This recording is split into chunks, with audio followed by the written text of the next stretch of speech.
গল্পের শুরুতে আমরা আর্কটিকের গভীর বরফে ঘেরা পাহাড়ের মধ্যে একটি লোককে দেখি যার নাম মিকোলাস। সে এখানে অনেক দিন ধরে ফেঁসে রয়েছে এবং সাহায্যের আশা করে বসে রয়েছে। তার কাছে একটি প্লেন ছিল যেটি ক্র্যাশ হয়ে গেছে। আসলে মিকোলাস এই আকাশপথ ধরে প্লেনে করে যাচ্ছিল, কিন্তু হঠাৎ তার প্লেন ক্র্যাশ করে যাওয়ায় তার সঙ্গীরা সব মারা গেছে এবং সে একাই বেঁচে রয়েছে। সেজন্য সে এখানে সাহায্যের আশায় বসে আছে। তার কাছে একটি ছোট মেশিন আছে যেটার হ্যান্ডেল ঘোরালে আশেপাশে যদি কোনো হেলিকপ্টার থাকে সেটি সে ট্র্যাক করতে পারে, কিন্তু অনেকবার চেষ্টা করার পরও সে কোনো হেলিকপ্টার ট্র্যাক করতে পারে না। আসলে এটি এমন একটি জায়গা যেখানে আকাশ দিয়ে কেউ পারাপার করে না। পাহাড়ের ওপরে যেখানে বরফ একটু কাঁচা থাকে সেখানে মিকোলাস ছোট ছোট গর্ত করে আংটা টাইপের লাগিয়ে রেখেছে মাছ ধরার জন্য, এবং সে অনেকগুলি মাছ কালেক্ট করে রেখেছে যেগুলি খেয়ে সে বেঁচে থাকে। পরের দিন সকালে মিকোলাস আবার ওপরের দিকে যায়, তার মেশিনটাকে আরেকবার অন করে, কিন্তু এবারেও সে হতাশ হয়, কোনো হেলিকপ্টারের খোঁজ পায় না। এখানে অনেক ছোট ছোট পাথর সে স্টোর করে রেখেছে। আসলে তার সঙ্গীরা মারা গেছিল, তাদেরকে সে এখানে কবর দিয়ে তাদের ওপর পাথর দিয়ে রেখেছে। মিকোলাস পুনরায় তার প্লেনের কাছে ফিরে আসে এবং দেখে যে মাছগুলো সে জমা করে রেখেছিল সেগুলো সেখানে নেই, এবং বরফের মধ্যে পোলার বিয়ারের পায়ের চিহ্ন দেখতে পায়। সে বুঝে যায় এখানে কোনো পোলার বিয়ার আছে যে তার মাছগুলোকে খেয়েছে এবং সে তার উপরেও হামলা করতে পারে। সেজন্য সে ভয়ে তাড়াতাড়ি প্লেনের ভেতর ঢুকে যায়। এখন তার মনের মধ্যে আর একটা ভয় জন্মায় পোলার বিয়ারের, যারা খুব খতরনাক হয়। পরের দিন সকালে সে বাইরে বেরিয়ে দেখে বরফে ঝড় উঠেছে, কিন্তু তাও সে তার মেশিনটি নিয়ে পাহাড়ের ওপরে যায়। যখনই মেশিনের হ্যান্ডেল ঘোরায় তখন সেখানে গ্রিন লাইট জ্বলে, যার মানে আশেপাশে কোনো হেলিকপ্টার আছে, কিন্তু চারিদিকে ঘন বরফের ঢাকার জন্য কিছুই দেখতে পাচ্ছিল না সে। তখনই সে লক্ষ্য করে একটি হেলিকপ্টারকে যেটি তার কাছে আসছিল, এবং সে তার ফ্লেয়ারটি চালায়, যেটি দেখে হেলিকপ্টারটা তাকে বুঝতে পারে এবং তার কাছে আসে। কিন্তু প্রবল ঝড়ের কারণে হেলিকপ্টারটা ফেঁসে যায় এবং কন্ট্রোল হারিয়ে ক্র্যাশ করে যায়। মিকোলাস তাড়াতাড়ি হেলিকপ্টারের দিকে যায় এবং দেখে পাইলটের মৃত্যু হয়ে গেছে। সে হেলিকপ্টারের ভিতরে একটি মেয়ে দেখে যে বেঁচে ছিল কিন্তু খুব আহত অবস্থায় ছিল। মিকোলাস হেলিকপ্টারের ভাঙা দরজাটির উপর মেয়েটিকে শুইয়ে দেয়, কারণ সে তার প্রাণ বাঁচাতে চেয়েছিল, এবং তাকে কষ্ট করে টেনে টেনে নিজের প্লেনের কাছে নিয়ে আসে এবং প্লেনের ভেতর নিয়ে যায়। সে তার সঙ্গে কথা বলতে চায়, কিন্তু এদের দুজনের ভাষা আলাদা থাকায় তাদের কথা কেউ বুঝতে পারে। মিকোলাস দেখে মেয়েটির পেটে একটি ক্ষত রয়েছে। মিকোলাস একটি পটি করে দেয়, তখনই মেয়েটির জ্ঞান হারায়। মিকোলাস হেলিকপ্টারের কাছে যায় এবং পাইলটের বডিটা কবর দিয়ে তার উপর একটি পাথর রেখে দেয়, এবং হেলিকপ্টারের ভেতরে চেক করে সে একটি আর্কটিকের ম্যাপ পায়। এই ম্যাপটির সাহায্যে সেখান থেকে বের হতে পারবে। এছাড়া হেলিকপ্টারের ভেতরে একটি স্টোভ এবং কিছু জমা নুডলস পায়। অনেক দিন ধরে মিকোলাস কাঁচা মাছ খেয়ে বেঁচে আছে এবং এই স্টোভ দিয়ে সে রান্না করে খেতে পারবে। সে একটি ফটো পায় যেটি পাইলট এবং ওই মেয়েটিও একটি বাচ্চার ছিল। সে বুঝতে পারে এরা একটি ফ্যামিলি, এবং মিকোলাসের জন্য এই পাইলটের মৃত্যু হয়েছে, কারণ তাকেই বাঁচানোর জন্য পাইলট হেলিকপ্টারটি এই দিকে এনেছিল। তার ফলে হেলিকপ্টারটি ক্র্যাশ করে সে মারা যায়, আর এই কথাটি ভেবে মিকোলাস খুব দুঃখ পায়। এরপর সে সব জিনিসপত্র নিয়ে প্লেনের ভেতর আসে এবং একটি বড় মাছ ধরে প্লেনের ভেতরে আনে। নুডলস ও মাছ রান্না করে। 6 মাস ধরে সে এখানে ফেঁসে রয়েছে। সে কাঁচা মাছ খেয়ে বেঁচে রয়েছে। 6 মাস পর সে রান্না করে খাবার খাচ্ছে। সে মেয়েটিকেও একটু খাবার খাইয়ে দেয়। এরপর মিকোলাস ম্যাপটি চেক করে দেখে তাদের জায়গা থেকে বেশ কয়েক কিলোমিটার দূরে একটি পয়েন্ট রয়েছে যেখানে হেলিকপ্টারে করে মানুষ আসে। সে যদি ওই জায়গায় পৌঁছাতে পারে তাহলে রেস্কিউ হতে পারবে। সে ডিসাইড করে মেয়েটিকে নিয়ে এখান থেকে রেস্কিউ পয়েন্টের দিকে যাবে, কারণ এখানে ঠান্ডা আরও বাড়বে, -40 থেকে -50-এ চলে আসবে। তখন ঠান্ডার কারণে এখানে বেঁচে থাকা সম্ভব হবে না। এখান থেকে মেয়েটিকে নিয়ে যাওয়া খুবই কষ্টকর হলেও সে ডিসাইড করে মেয়েটির প্রাণ বাঁচাবে। সে অনেক মাছ ধরে নেয় এবং অনেক জল স্টোর করে নেয়, এবং প্লেনের মধ্যে একটি নোট লিখে রেখে দেয় যে আমরা এখানে বেঁচে ছিলাম এবং আমরা নর্থের দিকে যাচ্ছি। মেয়েটাকে স্লিপিং ব্যাগের মধ্যে ভরে ভাঙা হেলিকপ্টারের দরজার উপরে শুইয়ে তাকে টানতে টানতে নিয়ে যায়। মিকোলাস ধীরে ধীরে খুবই ক্লান্ত হয়ে পড়ছিল। সে কন্টিনিউয়াসলি মেয়েটির সঙ্গে কথা বলতে থাকে। তার কাছে এখন একটাই লক্ষ্য আছে, যে কোনো মূল্যে মেয়েটির প্রাণ বাঁচাতে হবে, কারণ তার হাজব্যান্ডের মৃত্যুর জন্য মিকোলাস নিজেকেই দায়ী মনে করে।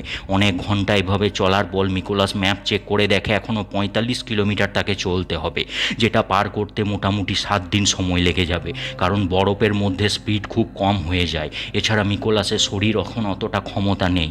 এছাড়া পোলার বিয়ারের ভয়ও রয়েছে। সারাদিন হাঁটার পর রাত হয়ে গেছে, এবারে তাকে একটা সুরক্ষিত জায়গায় শুতে হবে যেখানে ঠান্ডা কিছুটা কম থাকবে, কারণ রাতে এখানে ঠান্ডা অনেকটাই কমে যায়। এই জন্য বরফের মধ্যে একটি গর্ত করে গুহা টাইপের বানায়, যার ভেতরে তারা থাকতে পারবে এবং বরফের হাওয়া থেকে বাঁচতে পারবে। মেয়েটিকে নিয়ে ওই গুহার ভেতরে রাত পার করে। পরের দিন সকালে সে আবার মেয়েটিকে নিয়ে চলা শুরু করে। সে এখন আগের থেকে অনেক বেশি ক্লান্ত হয়ে গেছিল, কিন্তু যে কোনো মূল্যে তাকে মেয়েটির প্রাণ বাঁচাতে হবে। সেই জন্য সে কষ্ট করেও আস্তে আস্তে চলতে থাকে। তখনই তার সামনে একটি বিশাল পাহাড় আসে। নিকোলাস পাহাড়ের উঠে যেতে পারবে, কিন্তু মেয়েটিকে টেনে উঠানো সম্ভব নয়। সে ম্যাপ চেক করে দেখে পাহাড় না পার করেও একটি অন্য রাস্তা দিয়ে যাওয়া যায়, কিন্তু তাতে আরও 4-5 দিন বেশি সময় লেগে যায়। কিন্তু তাদের কাছে এত দিনের খাবারের সাপ্লাই ছিল না, তাই যে কোনো মূল্যে মেয়েটিকে নিয়ে পাহাড় পার করতেই হবে। প্রথমে সে নিজে পাহাড়ের উপরে উঠে যায়, তারপরে দড়ি দিয়ে মেয়েটিকে ধীরে ধীরে টানতে থাকে, কিন্তু হঠাৎ করে দড়িটি ছিঁড়ে যায় এবং মেয়েটি আবার নিচে পড়ে যায়। সে বুঝতে পেরে যায় যদি মেয়েটিকে বাঁচাতে হয় তাহলে অন্য রাস্তা দিয়ে নিয়ে যেতে হবে। মেয়েটির অবস্থা আগের থেকে অনেক খারাপ হয়ে গেছে, সে গুরুতর আহত অবস্থায় রয়েছে। নিকোলাস সারাদিন মেয়েটাকে টানতে টানতে এগিয়ে নিয়ে যেতে থাকে। এভাবে সারাদিন পার হওয়ার পর রাত আসে এবং সে একটি শেল্টার তাকে নিতে হবে। তখন সে একটি গুহা দেখতে পায়, যেটি একটি পোলার বিয়ারের গুহা ছিল, কিন্তু এর ভেতরে যাওয়া ছাড়া কোনো উপায় ছিল না। নিকোলাসের ভাগ্য ভালো ছিল যে গুহার ভেতরে কোনো পোলার বিয়ার ছিল না, তাই সে মেয়েটিকে নিয়ে গুহার ভেতর চলে যায় এবং ভেতরে গিয়ে রান্না করে। তখনই সে বুঝতে পারে তার গ্যাস শেষ হয়ে গেছে, মানে এবার তাকে কাঁচা খাবারই খেতে হবে। কিছুক্ষণ পর নিকোলাস একটি আওয়াজ শুনতে পায়। সে বুঝতে পারে পোলার বিয়ারটি এসে গেছে। তখনই সে তার কাছের ফ্লেয়ারটি যেটি ছিল সেটি সে জ্বালিয়ে বাইরে ফেলে দেয়। সেটি দেখে পোলার বিয়ার ভয়ে বাইরে পালিয়ে যায়। জীবনের ভয় নিয়ে সে সারা রাত কাটায়। পরে যখন সকালে বাইরে বেরিয়ে আসে তখন দেখে বাইরে পোলার বিয়ারটি ছিল না। সেজন্য সে তড়িঘড়ি মেয়েটিকে নিয়ে সেখান থেকে বেরিয়ে যায়। বেশ কয়েক ঘন্টা হাঁটার পর খুব জোর বরফের ঝড় আসে। তখন ওই বরফের ঝড় থেকে বাঁচার জন্য হেলিকপ্টারের ওই ভাঙা প্লাস্টিকটিকে গার্ড করে সে মেয়েটিকে উপরে শুয়ে পড়ে কোনো রকমে প্রাণ বাঁচায়। যখন ঝড় থেমে যায় তখন সে চেক করে দেখে মেয়েটির মুখ থেকে রক্ত বেরোচ্ছে এবং তার পেটের ক্ষতস্থানটিতে ইনফেকশন হয়ে গেছে এবং মেয়েটি কোনো রেসপন্সও করছিল না। এটা দেখে নিকোলাস ভাবে মেয়েটির বাঁচা খুব মুশকিল, তাই সে ডিসাইড করে তাকে এখানে একা ফেলে সে এগিয়ে যাবে। মেয়েটির ফ্যামিলির ফটো তার হাতে ধরিয়ে দেয় এবং সে তাকে রেখে এগিয়ে যায়। তার খুব কষ্ট হচ্ছিল, তার কাছে আর কোনো উপায়ও ছিল না এটা করা ছাড়া।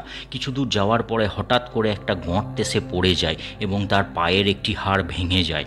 এই অবস্থায় নিকোলাস ভাবতে থাকে মেয়েটিকে একা ছেড়ে সে ভুল করেছে, হয়তো ভগবানও চায় যে মেয়েটির প্রাণ সে বাঁচাক। সেই জন্য সে কোনো রকমে নিজের পাটিকে শক্ত করে বেঁধে খাল থেকে বেরিয়ে আসে এবং মেয়েটির কাছে পুনরায় যায়। মেয়েটির তখন জ্ঞান ফিরে এসেছিল। মেয়েটি তার কাছে জল খেতে যায়, সে তাকে জল খাওয়ায়। এরপর মেয়েটিকে নিয়ে সে আবার চলা শুরু করে। নিকোলাসের পায়ের হাড় ভেঙে গেছিল, তাই সে একটি লাঠি ধরে আস্তে আস্তে এগিয়ে চলে। তার পায়ে প্রচণ্ড যন্ত্রণা হচ্ছিল, তবুও সে কষ্ট করে এগিয়ে যাচ্ছিল, কারণ সে মেয়েটিকে প্রাণে বাঁচাতে চায়। অবশেষে সে ওই রেস্কিউ পয়েন্টের কাছাকাছি পৌঁছে যায়, যেটা একটু উঁচুতে ছিল, আর মেয়েটিকে নিয়ে ওপরে ওঠার মতো ক্ষমতা তার তখন ছিল না। তাই প্রথমে সে একাই ওপরে উঠে যায় এবং দেখে সেখানে কিছু দূরে একটি হেলিকপ্টার দাঁড়িয়ে রয়েছে। সেটা দেখে সে খুব খুশি হয়ে যায়। এরপর সে তাড়াতাড়ি নিচে নেমে আসে এবং কষ্ট করে মেয়েটিকে ওপরে ঠেলে নিয়ে যায়। তাদের অনেকটা দূরে হেলিকপ্টারটি ছিল এবং কয়েকটি লোকও ছিল। নিকোলাস তার কাছের ফ্লেয়ারটি চালায়, কিন্তু ফ্লেয়ারটি তারা দেখতে পায় না। সেই জন্য নিকোলাস নিজের জ্যাকেট খুলে সেটার মধ্যে আগুন লাগিয়ে যায় যদি তারা দেখতে পায়, কিন্তু এটাতেও কোনো লাভ হয় না। তার জ্বলন্ত জ্যাকেটের আগুনটিও তারা দেখতে পায় না। নিকোলাস মেয়েটিকে স্লিপিং ব্যাগ থেকে বাইরে বের করে তারা দুজনে মিলে চিৎকার করে হেলিকপ্টারকে ডাকতে থাকে, কিন্তু তাতেও কোনো লাভ হয় না, কারণ হেলিকপ্টারটা অনেকটাই দূরে ছিল, তাই তাদেরকে দেখতে পায় না। অবশেষে হেলিকপ্টারটি উড়ে যায়। নিকোলাস বুঝতে পারে তাদের সব চেষ্টা ব্যর্থ হয়ে গেছে এবং এটি তাদের শেষ দিন। সে খুব হতাশ হয়ে মেয়েটির হাত ধরে ওখানেই শুয়ে পড়ে এবং মেয়েটির কাছে ক্ষমা চায়। সে বলে, আমার জন্যই তোমার হাজব্যান্ড মারা গেছে আর আমার জন্যই তুমিও মারা যাবে। এরপর তাদের দুজনের চোখ বন্ধ হয়ে যায়। তখনই হঠাৎ করে আমরা দেখি নিকোলাসের চুলগুলি উঠতে থাকে। আসলে তাদের পেছনে হেলিকপ্টার চলে এসেছে। তারা তাদেরকে দেখে নিয়েছিল আর তাদেরকে রেস্কিউ করার জন্য চলে এসেছে। বিগত 6 মাস ধরে নিকোলাস আর্কটিকের এই বরফের পাহাড়ের মধ্যে ফেঁসেছিল, কিন্তু সে কখনোই সেখান থেকে বেরোনোর চেষ্টা করেনি। কিন্তু যখন সে মেয়েটির অবস্থা খুব খারাপ দেখে এবং সে যদি তাকে রেস্কিউ পয়েন্ট অবধি না নিয়ে যায় তাহলে মেয়েটি প্রাণে মারা যাবে এটা ভাবে, তখনই নিকোলাস মেয়েটিকে প্রাণে বাঁচানোর চেষ্টা করেছিল। সেই জন্য তার নিজেরও প্রাণ অবশেষে বেঁচে যায়। সেই জন্যই বলা হয় আমরা যদি কারো ভালো করার চেষ্টা করি তাহলে আমাদের সঙ্গেও ভালো হয়।